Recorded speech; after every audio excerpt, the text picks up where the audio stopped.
Hi, everyone, and welcome to Mormon News Weekly. This new weekly show is dedicated to a roundtable discussion of the latest news in the broad world of Mormonism.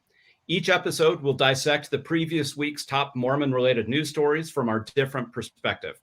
My name is Patrick Mason, and I'll be moderating the conversation this week with my two friends and fellow panelists, Jana Reiss and John Dehlin. Hi, Jana and John. Hey, Patrick. Hey, Patrick. Hey, Jana. Hey, so just so you know, we'll rotate each week with a different one of us directing traffic each time. My day job, I'm a professor of religious studies and history at Utah State University. Jana is a senior columnist at Religion News Service, and John is the founder and the host of the Mormon Stories podcast. And so we've got there's always lots of news. We've got several things to talk about this week. And so why don't we go ahead and just dive in? Each year in the spring, in connection with the April General Conference of the Church of Jesus Christ of Latter-day Saints, the church releases a statistical report. For many years, it was read out in General Conference. This year, it wasn't, but the church released it publicly on its newsroom. In addition to its comparison to some numbers from the last few years. And so we thought we'd go over some of those numbers and talk about what we see in those numbers from the church's statistical report. So Jana, maybe I'll go to you first. Any headlines or what did you see when you looked at this latest statistical report? Yeah, so there's some great news. If you are interested in the growth of the church, there's some great news. There's also some news that may be of concern. So let's start with the good news first.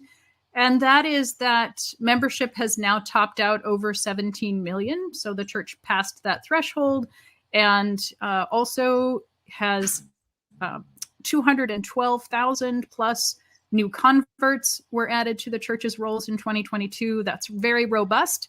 After COVID, the last 2 years have been pretty down in that measurement. And then another great point is that the missionary force has really rebounded. And during COVID, again, that had decreased significantly down into the low 50,000s. And now it's back up to almost what it was in like 2018, 2019. So that's good. Okay. Yeah, and do you want the bad news? Yeah, give us the not so good news too. Okay. Well, there are a couple of indicators that we also keep an eye on, and those are a little bit soft. And one of those is the children of record. So this is when a baby is blessed in the church or a child of converts, a child who's not yet 8 years old, is added to the rolls of the church. That's down. So even though the membership of the church has increased, children of record continues to go down. We haven't seen it have the sort of significant rebound we would expect after COVID, when people were not able to bless their babies in church. So we should have seen more of a boost in that figure. So that's one thing to think about. I think that's a significant figure because it reflects an entire family and that family's activity and commitment to the church. Also, along the lines of activity, congregational growth is flat. So out of more than 30,000 congregations around the world, the church only had a net gain of 15 units in 2022. John, what do you think? Yeah, so I kind of have some questions for you guys, because this has been a big topic for me, because I served in Latin America on my mission in Guatemala, and there was some real I would say dishonest kind of practices in terms of there's the baseball baptism stuff that happened in the 60s and 70s. And there was a kind of a soccer baptism equivalent happening where missionaries were really motivated for numbers. And so they would be baptizing a lot of kids that kind of didn't really, shouldn't have really been baptized. And that led me to really study this topic for years. And I realized that especially in Latin America and the Philippines, there's kind of a really big activity problem. Some report as low as 10% activity rates in some of these countries, wards that have 1,000 people on the rolls, but only 50 people attending, that kind of thing. So for me, the biggest thing that stuck out, just because I'm sensitive to this, is the usage of the 17 million number. Because on the one hand, we've all been waiting for the church to cross that threshold. On the other hand, whether it's the Brazil census or the Chile census or the Mexico census, there have been reports over the years showing that the number of people who self-identify as Mormons, especially in Latin America, is far lower than the numbers that the church claims. And so, but then you compare it to like Seventh-day Adventists or Jehovah's Witnesses or others, and it's kind of the opposite, where like the census data reports more members than what the churches are reporting, and even churches that are kind of similar to ours in size. And so that's often left me and others to just kind of wonder, the church knows that, the activity rates are probably around 4 or 5 million, I've heard, not 17. And if they know that, and if the church has millions that they don't even know if these people exist anymore, is it dishonest to even use the 17 million number to start with? I've always wanted to ask either of you that question. And I'm really curious how you feel about that. Either one. Yeah, I'm just not sure how useful the number is anymore, right? The 17 million?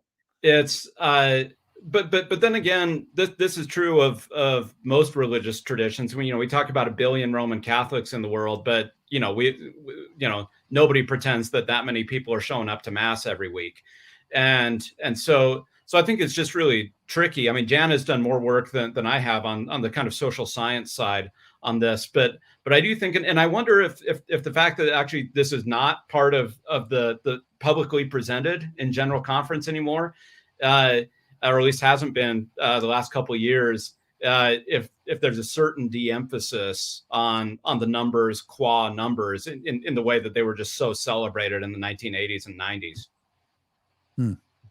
You kind of said exactly what I was going to say, which is that it's a good question about whether this is truly honest and accurate reporting, but it's very common for religious groups to do this. And honestly, it's hard for them not to do this, because it's much harder for them to get data week to week on how many people actually attend religious services than it is for them to just say annually, this is how many members we have on the rolls.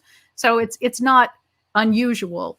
One thing I would take issue with that the church did this time around, the lead story in the LDS Church News was comparing this to 2020 and 2021.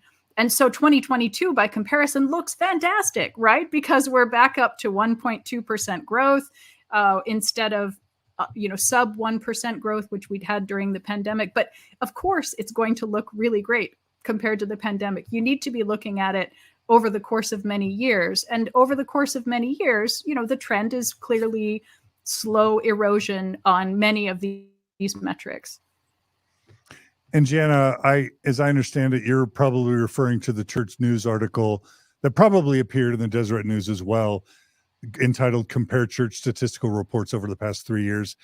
You feel like that might have been a little bit more PR than kind of statistical? I don't know. Right.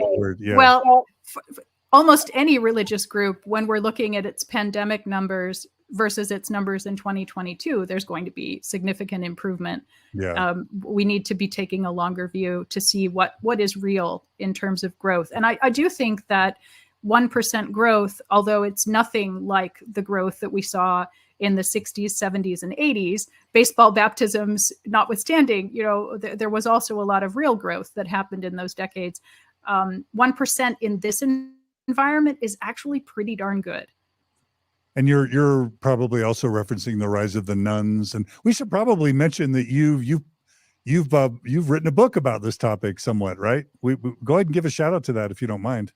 Sure. So the book, it was called The Next Mormons, How Millennials Are Changing the LDS Church. That came out 4 years ago now. And then the book that I'm working on is about former Latter-day Saints in the United States. But those require you to kind of be swimming in these statistics, right? Very much so. And not just statistics about what's going on with the Latter-day Saint movement, but also what's going on with religion more generally in this country and in the world. Yeah, I'd be really interested in, and we just don't have these numbers yet, and I don't know if we will, to see more precise breakdown of these numbers. I'm interested in, country by country, region by region. We have a kind of narrative that the growth has slowed significantly. There might be negative growth, which means decrease in places like Europe, possibly North America. Whereas we hear about Western Africa and the Philippines still. So when we just get one number for the entire globe, it's interesting. I mean, it tells us something. But I actually have far more questions than I have answers in terms of really digging in and knowing what it does tell us. Maybe. Go ahead, John. Go, Jana. No, go. Okay. Well, I was going to say that's what we all dream of, is to have really localized information. I think that the LDS Church Growth Blogspot does a lot of that. So if you are interested in the good data stuff and want to do a deep dive, that's a really super place to start if you want more information. Also, the new article, The End of Growth ? By David Stewart, that was just in the Journal of the Mormon Social Science Association, is a long article about all of this and about changes in the missionary strategies in the LDS Church through the years and how those may have had a deleterious effect on growth. Just before we totally leave this topic, I've often noticed that for me, the number that I really track is units. And you mentioned that in kind of the not so great numbers, that only an increase in 15, I guess we could say, wards and branches across the entire church worldwide. It seems like the number of members of record per unit, per ward or branch continues to grow. And you can hide a lot of inactive members or members you don't know where they are anymore, in these wards and still look like things are growing. But it's hard. I think the church learned that it can't just create branches and wards, without having enough leadership to give members a good experience. So I wonder if you both agree that maybe this unit growth is possibly the best overall measure of the church growth or decline. Is that fair or not fair? I think it is a really important number to track. Again, at the global level, it's still there's so much fine-grained detail that I still want to know about. But I think that's exactly right. Knowing what we know about the way that the church likes to organize its units and the kind of optimal sizes of wards and stakes and things like that, I do think it's in some ways it's more telling than membership. The other thing I'm interested in, just on a kind of experience level, for Latter-day Saints, is thinking about the relationship between the number of missionaries and the number of convert baptisms.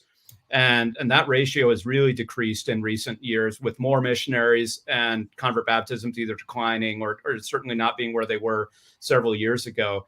And, especially, and again, I'm just thinking about that in terms of the experience of sending out 18, 19, 20-year-olds with the understanding that they're there to baptize people. And when so many of them are not baptizing people, or not baptizing very many people, what does that mean to their experience? What does that mean to how they come home and think about what they just did for the last 18 months or 2 years? So there's a lot that we can kind of pull out of these kinds of numbers. I just wish we knew so much more. Yeah. I wish we did too. I think that's a great point about the missionary experience. It can be very demoralizing when you don't have that numerical reward in a church that really emphasizes the numbers, and puts great store by the number of baptisms, the retention rate, all of that's happening. And on a personal note, if I could say, I am active in the church, and in my ward, we split in 2007 into 2 wards. And for the ensuing decade plus, both wards were struggling a lot. We never recovered. I think there's a critical mass of active members, and we would see people come to our area who were looking at where they might live in Cincinnati. That's where I live. And then deciding against us, deciding actively to go to the suburb because they could see how exhausted we all were and how overtaxed. And so just last year, our wards were brought back together after, 2007 to 2023. That's what, 15, 16 years apart? Help me out here. And we are so happy. I mean, it is just so much better. So when I'm saying that the congregational growth is flat, that's from an experiential point of view, not necessarily a bad thing. You know, I think we have greater relationships in my ward among the members. We have people who are not feeling terribly overburdened anymore because they don't have 3 callings at the same time like many of us did 10 years ago. I'll just add anecdotally, thanks, Jen. I'll add that what I'm observing here in Utah along what we call the Wasatch Front, it was recently announced that a stake in, you know, the Cottonwood Heights area, which is Sandy area, which is Boyd K. Packer's old stomping ground, Apostle Boyd K. Packer. You know, they closed a stake there. They closed a stake in the Highland area, which is kind of the East Bench Salt Lake. They're closing, I think, one in South Salt Lake. They're merging wards in Park City, and I hear they're closing a stake in Sandy. And I think Sandy is your neck of the woods, isn't that right, Patrick Mason? Yeah, that's where I was from, and so yeah, it's interesting. Part of this is just demographic shifts. There's other places where there's 4 or 5 wards meeting in a building, and they can't build ward buildings fast enough because of new move-ins and so forth. So part of this is just going to be naturally the way that populations move, but also about, you know, people either, you know, people's not having as many kids in the church, or those kids not, you know, populating the church in the same way that their parents and grandparents did. So there's just so many factors. When you look at it from 30,000 feet, it's hard to know. And so you have to get more granular. You guys would both agree, and I know we got to move on. You guys would both agree that the church probably has really good data on actual activity rates and actual membership rates. But like finances, that would you agree they've just made a conscious decision not to share that, or would you view it like maybe like the Catholic Church, they don't have good numbers? Do you either? Oh no, they have excellent numbers. Okay. You know, the church employs a force of very well trained, outstanding social scientists who work for the church. And up until actually the 1980s and maybe the mid to late 1980s, some of that research was published. In fact, if you look at old issues of Dialogue, you can see articles that draw upon some of that research from the church, which is a gold mine.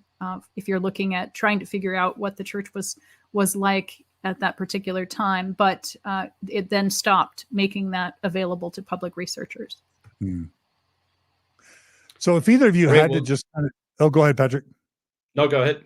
Yeah, let's wrap up this topic. If you were to just kind of give a 1-sentence summary of kind of, I guess, the trajectory of the church and where it's headed, considering the fact that religions may be on the ropes all throughout the United States, in and out of Mormonism, and you know, in the Western world, so to speak.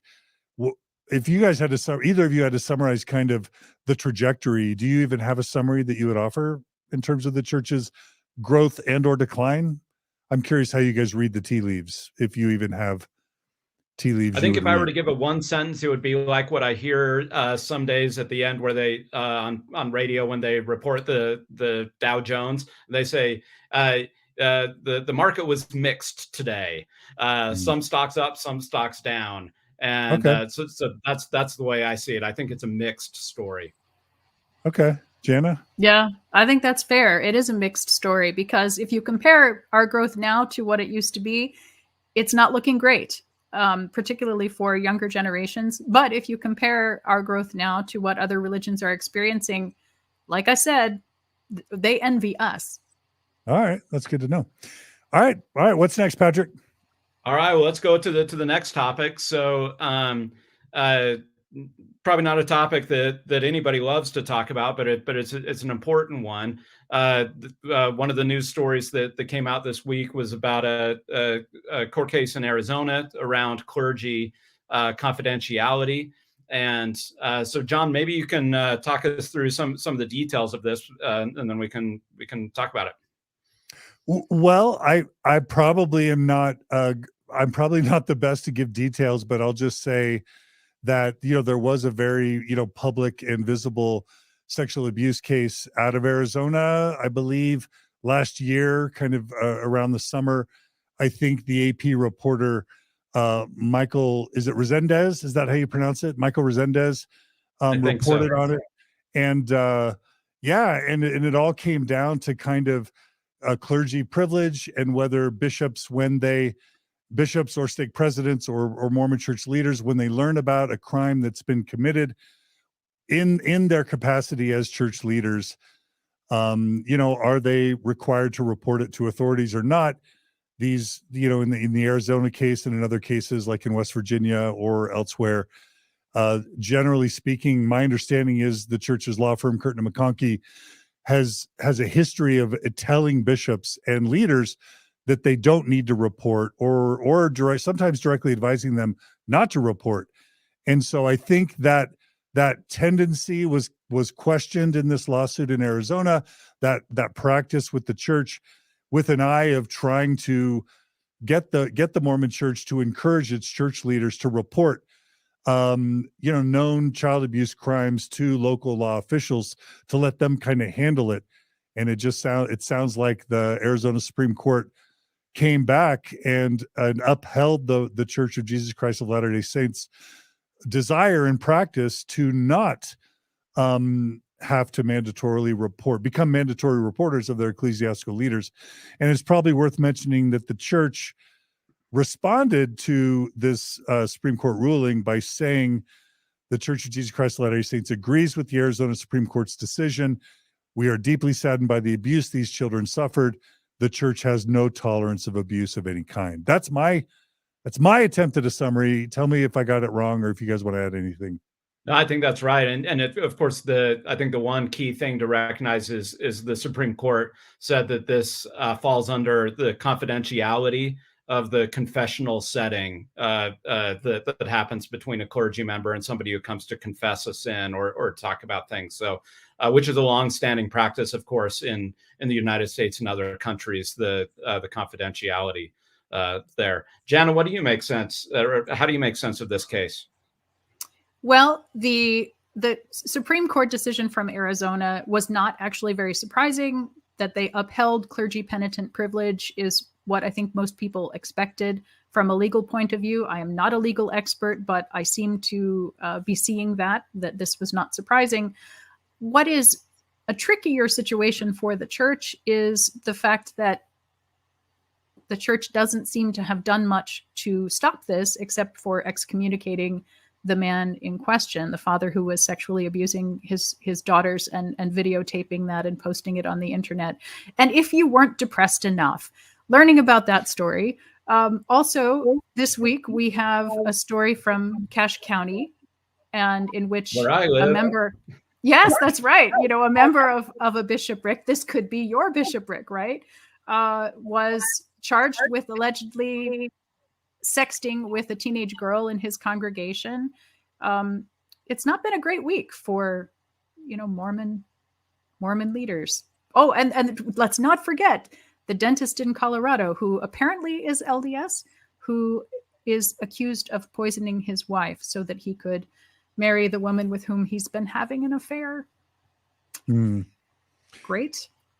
I mean, so I would just like to hear each of you kind of share your view in the sense that, Jana, you tell me, either of you may have a better pulse on other churches than ours, but I'm sure there are churches in the United States that just say, we don't care whatever privileges a state allows. We're going to have a policy that our pastors and preachers or even our priests are just going to report any crime to authorities no matter what. Does that exist? Is that a thing? Oh, it's absolutely a thing. And they have come to that through hard experience of lawsuits and public humiliation and private repentance, I think, for things that pastors have done. So the LDS Church learn from things. Jana, it's not too late. You broke up for a second. Can you just rewind to, you were going to make a summary statement, the LDS Church, it kind of froze. Can you just repeat that one part? The LDS Church could learn from those examples that even if something like clergy penitent privilege is legal, that doesn't necessarily mean it's the most moral thing to do. And so, Jana, do you have a wish for what do you even like to say if you personally have a wish for what you would like to see the church do, or do you like to not do that? I would like to see every leader in the church be a mandatory reporter, so that if abuse is discovered, that they would inform law enforcement right away. And Patrick, do you like to wade into that question, or do you not? Yeah, no, I mean, again, I'm not a legal expert, but I've tried to understand both sides of this issue, and I understand the arguments against. And people say that that confidentiality allows for people to come forward and then for those things to be addressed. I just think that when we're talking about the harm of children in particular, but also women and potentially men as well, that has to be the overriding principle here. That Jesus had some pretty serious things to say about people who abuse children. And so to me, at least, this seems like a no-brainer. It's not about what the law requires. It's about how do we best, as an institution, recognizing that people are people, very bad things are going to happen in any organization. But we have a collective responsibility to do everything we can to protect victims. Yeah. John, what do you? I assume you're similar boat. Well, I guess I would hate to, I'm thinking about just compassionately thinking about a bishop trying to figure out how to protect the kids, who's to blame, whether an accusation is true or false. And bishops have enough of a hard life as it is, and probably not enough training. I just think social services plus law enforcement, that would be a much better option than putting bishops in the position of trying to figure out how to protect those kids. Why not just try? I know, and obviously local social services and or state officials and police, they're not perfect either, but maybe that's just a better option, and it would help maybe not only preserve the energy and the attention of the bishops and of the church leaders, but also maybe put them less at risk for liability themselves. I don't even know. Yeah, well, I mean, at one point, Elder Ballard said, general authorities are not authorities in general. And that's true of bishops as well. They're not experts about all this stuff. Even though the church has provided more resources and the handbook and websites and so forth, but they're just out of their depth when it comes to some of these kinds of things. So that's precisely why we have law enforcement and social services. So let's partner with them and protect people. I love it. So all right. So we're long, but maybe one more topic. Yeah, let's. One of the last thing we can talk about briefly is the church announced recently that Elder Jeffrey R. Holland from the Quorum of the 12 Apostles would be relieved of traveling duties and other kind of active duties for the next 2 months because of his health, because of receiving long-term treatment for his health. He had also missed General Conference because of COVID. These are different issues now, I believe, kidney-related issues, and so one of the things, of course, we're thinking about Elder Holland and wish him all the best and a speedy and full recovery.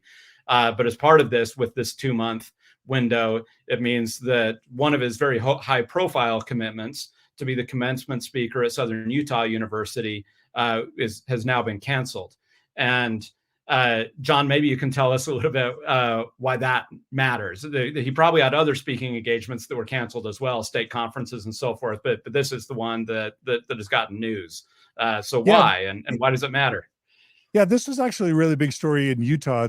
Others might see it as a tempest in a teacup outside of Utah, but we have to go back kind of a year or so when Elder Holland gave a famous speech at BYU to, I believe it was employees and faculty and staff, where he basically seemed to be calling on the BYU community to be a little bit more in defense of the church's LGBTQ policies, and sort of calling on. He used maybe an unfortunate word choice of saying we need more musket fire in defense of the church's LGBTQ policies, which of course are not super pro LGBT in my view, and a combination of, comments that many would perceive to be homophobic, but then also using probably an unintentional kind of military gun reference in the light of nightclub shootings of gay nightclubs, multiple, whether it's the Pulse Club in Florida or the one in Colorado. It led to a lot of backlash towards Elder Holland, to which I don't believe he's ever really apologized for or accounted for. It seems like he just kind of moved on, and there was never any reconciliation there, including when he called out that BYU student, Matt Easton, who just simply came out as gay in a commencement speech. And in that same musket talk that Holland gave at BYU, he seemed to kind of talk down to Matt Easton for his choice to come out as gay in his valedictorian address, saying that Matt Easton commandeered the ceremony or the podium. So if you take all that history and then fast forward a year, Southern Utah University in, I believe, Cedar City, Utah, is a public university.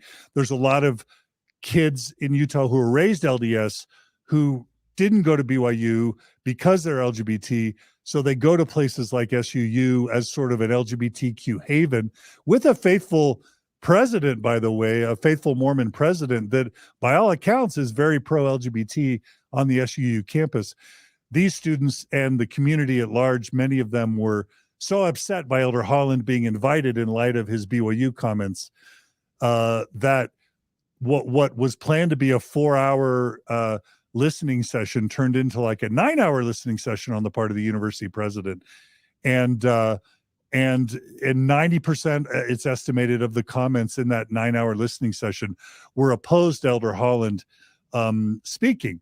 So everybody wondered how this was going to happen. We waited a few weeks, and many were surprised that the president, President Benson of Southern Utah University, reaffirmed the decision to keep Elder Holland as a speaker, which I think shocked and disappointed many. But then there was this question of, will it stand, or will Elder Holland and the church find a graceful exit? And so I think, number one, condolence. I absolutely would. I think I would join Jana, you and Patrick in a heartfelt expression of love and condolences to the Holland family for what we all know are legitimate illnesses, and our thoughts and prayers, faithful or secular, go with Elder Holland and his family. At the same time, there are people that wonder whether this also could have been a graceful out to a really inconvenient, delicate situation that probably would have led to protests that could have been very damaging for the church. So some want to say it's just luck. Some want to say it's good fortune on the part of the SUU community, and others want to say there's maybe some conspiracy. So that's just a little background from my perspective. I'm curious if either of you want to talk about that or even respond. Yeah, I'll weigh in very briefly, just to say that I didn't know all of the details about the protests at SUU and how long that had been ongoing, but I really would be very surprised if there's anything approaching a conspiracy here. I'm sure that the timing is a coincidence. And I honestly, when I was first hearing about Elder Holland's illness, I was, praying for him, but also Googling, is that a thing? Prayer Googling.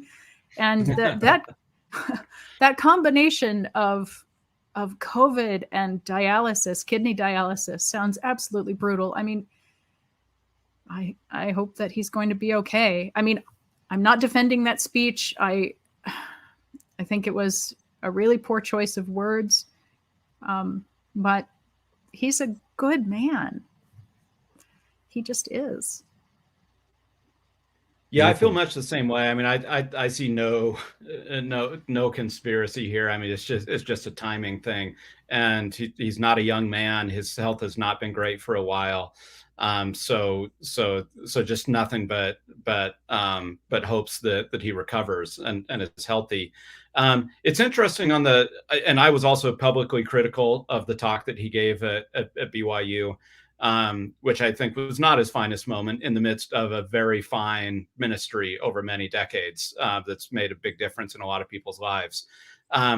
But it's interesting. The one other thing I'll say about the SUU thing, this also, it's about the LDS Church and about the LGBTQ community, but it's also part of a much broader national conversation we're having about free speech on college campuses, and who can and can't speak, whose views can or can't be heard. Are there certain views that should not be heard on college campuses? I thought it was really interesting that Equality Utah, the main advocacy group for LGBTQ Utahns, came out and said, we support Elder Holland giving that speech. This is before the report of his illness came out. And they said, we believe that college campuses should be places where all voices are heard. Of course, we disagree with what Elder Holland said at BYU, but we don't believe in censoring or canceling people based on their views. So let people protest, let people disagree, but let all voices be heard. That tends to be where I fall on these issues. I'm a bit of an old-fashioned liberal here. So I think there's the LGBTQ question, but there's also the free speech question as well. Yeah, and we talked last episode, our pilot episode, about me not shying away from disagreeing with you guys occasionally. So I'm going to practice respectful disagreement, which is one of the purposes, I think, of why we're getting together. And I guess part of my position is informed by doing a Mormon Stories episode with probably 6 or 8 SUU students who are LGBT. And for them, I think they were saying, look, this is a public university, and yes, he's a religious figure who has a degree from Yale, but there are so many other people that could have been chosen who could give phenomenal speeches, who aren't affiliated with a religious tradition that is viewed as by many cases in the LGBT community as hostile to LGBT youth and adults. And I'm not saying that's fair. That's just how they feel. Why pick Elder Holland? Why not pick a scholar? Why not pick like a true scholar?